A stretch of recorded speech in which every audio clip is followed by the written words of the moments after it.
الفكرة تقريبا اللي يقول نفس الموضوع، اللي يقول يا عيون اللي على صيدته طبعه نزر، باخصن زول الحباري قبل مدراجها، قبل تحترك احباره، صاد منها بالخلا قبل يطرح بالجزر، لاج حذرات الحباري بكفه لاجها، عادته يطلع عليهن وغيره ما خزر، روجة الفرخ العليمي حشا ما راجها، يوم فرع برقعه ناقله ذاك البزر بشجرتها، شافها يوم رفع حجاجها، تل سبقه وصاقر العام وراها العزر، قام يكفخ في موام تمنى فراجها.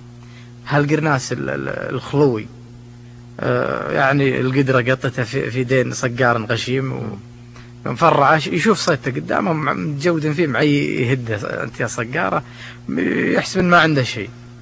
تخيل حالة الطير هذا وعينه ونفسيته يتل يبي صيدته وهذا مانعه.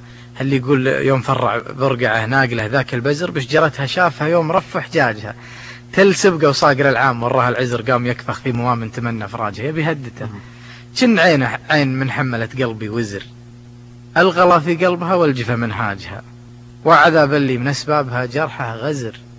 يا قلب انشكى من شحيح علاجها، قزري يا من بك العمر ثلثينه قزر، لا تخلينا القصايد تفل حجاجها. سلام الله.